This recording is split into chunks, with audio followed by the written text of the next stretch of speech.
Galapagos Islands, they lie in the Pacific Ocean and composed of 5 large and 10 smaller islands.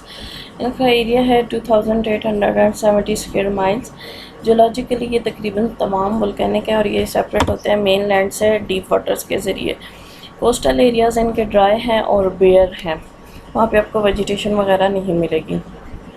Inland area are covered with humid forests. Two species of mammals, many land birds, many reptiles, no amphibians, and freshwater species.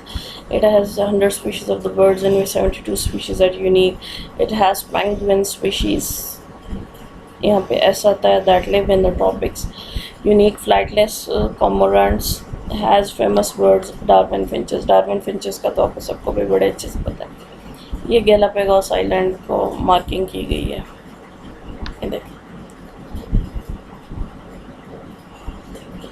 Two species of giant iguanas lizard occur, of which one is cactus feeding on land and the other dives in the sea to feed on the seaweed. एक cactus पे feed करती है ज़मीन पे और दूसरी जो है ये समंदर में जाके वहाँ पे सीवीड्स पे feed करेंगे. Tortoises are giant. They shell about a meter in the diameter.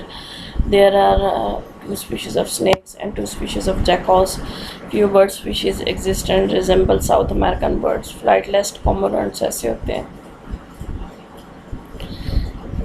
Krakatu. It is a group of 3 islands which lie in the Sundra Straits between the Sumatra and the Java. Sundra Straits separate करते हैं Sumatra और Java को. Early account describe it has consisted of 1 large and 2 small island, but on the 17 August 1883 the island blew up. Blew up का मतलब होता है explode कर जाना, फट जाना, leaving a small piece of original island above water and the other part completely covered it in a hot volcanic ash.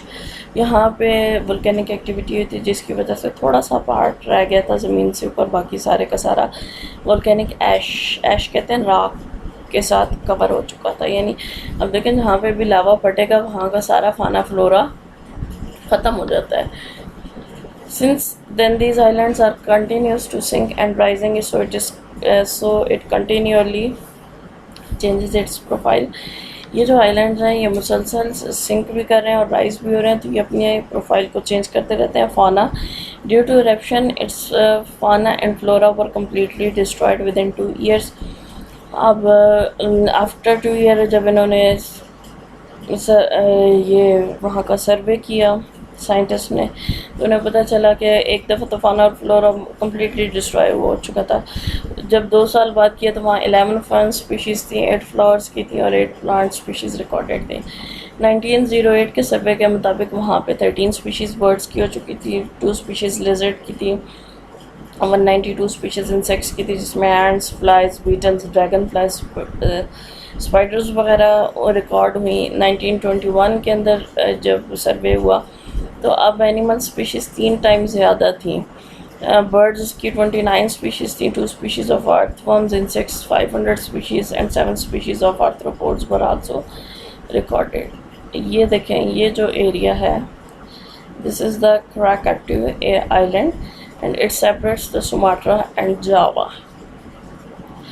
Saint Helena volcanic island, about 80 square miles in area. Fauna is poor and sparse. There is no native mammal, reptiles, bird, amphibians and fishes. 203 species of beetles, 29 species of land snails. African plover is the only resident bird. Land mollusk includes snails which perhaps have reached here through their eggs carried stuck on the legs of the migratory birds. Land mollusc में आपको सिर्फ Snell's मिलेंगे और वो भी ये कह रहे हैं कि जो माइग्रेटरी बर्ड्स हैं उनकी लेग्स के साथ तो स्नेल्स के एग्स जो हैं वो इस आइलैंड तक पहुँचे। Plants resemble those of South America whose seed must have also been carried by the birds. और प्लांट्स भी वो हैं साउथ अमेरिका से मिलते जुलते और उनके सीड्स भी यहाँ पे कैसे पहुँचे, बर्ड्स के through. African plover, saint Helena, ये देखें। एशियंट आइलैंड्स में आपको 2 एग्जांपल्स देते हैं, न्यूजीलैंड और मेडागास्कर की। न्यूजीलैंड ये it is located 1,000 miles southeast of the Australia. It is composed of two main islands covering an area of 0.1 million square miles. इसके characteristics क्या हैं? Mountain, open country, variety of temperate vegetation. The islands are geologically complex (LEX) and composed of extinct volcanoes as well as sedimentary rocks. ये देखें, ये New Zealand का area दिखा रहे हैं आपको. फाना आपको यहाँ पे जो मिलेगा उसमें कई एनिमल्स एब्सेंट होंगे. मैमल्स की कोई नेटिव फैमिली नहीं है. 2 स्पीशीज़ यहाँ बर्ड्स की आपको मिलेंगी. हाँ अलबत्ता ये बर्ड्स की यूनिक फैमिलीज़ हैं और उनको आप कीवीज़ कहते हैं. They are flightless birds. Flightless rails और kakapo owl parrots are present. Extinct one, यहाँ से फ्लाइटलेस बर्ड्स काफ़ी एक्सटिंक्ट भी हो चुके हैं. 20 species of moas. Some were large as ostrich and they lived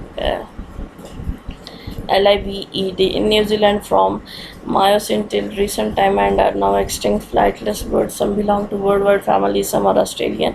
There are 2 endemic species. Wrens wattlebirds are a remarkable bird Kia genus of large parrot which sit on the back of the sheet and tears holes in the flesh to eat the kidney fat. Reptiles. Common lizard are present. Snake and turtle are absent except marine one. A unique and striking relic of the past. Phenodon punctatus, ये reptile है. Third eye इसके पास होती है, median eye. It is the last surviving member of reptilian order Rhynchosphalia, which became extinct 100 million years ago. Amphibians, यहाँ पे आपको species की फिर spelling mistake है. फ्रॉग की एक स्पीशीज़ मिलेगी यहाँ पे. Leiopelma is present. Fish no strictly fresh water fish is present. और अब यहाँ पे पता चलता है आपको कि वर्टिब्रेट फाना यहाँ का बहुत एनिशियंट वन है और हाईली इंडेमिक है. इंडेमिक का मतलब होता है कि जहाँ ओरिजिनेट हुए वहीं रह रहे हैं. तो इस फैक्ट की वजह से कई क्वेश्चन आते हैं कि ये वेयर डिड दिस फाना ओरिजिनेट. ये फाना कहाँ ओरिजिनेट हुआ, ये न्यूजीलैंड में कैसे आया और न्यूजीलैंड एक आइलैंड कब बना या कितने टाइम से है. असम्पशंस इस पर ये हैं. New Zealand could have a land connection with Australia in the Mesozoic era. New Zealand का लैंड कनेक्शन था ऑस्ट्रेलिया के साथ मीसोजोइक एरा में. A narrow strip of shallow sea runs from north west corner of the New Zealand to the northeast.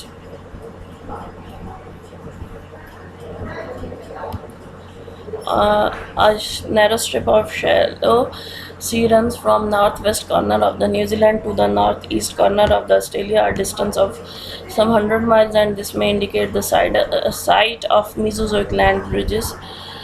The arctic mammals of New Zealand might have migrated there at the times of existence of the land bridges. ये कह रहे हैं कि New Zealand और Australia का land connection था. तो जब लैंड ब्रिजेस मौजूद थे तो हो सकता है उस वक्त एनिमल्स माइग्रेट किए हों. But once the connection was lost some time in the Jurassic period it prevented further influx of other amphibian reptiles and mammals. The latter part of its vertebrate fauna have been acquired like that of an oceanic island from across the C.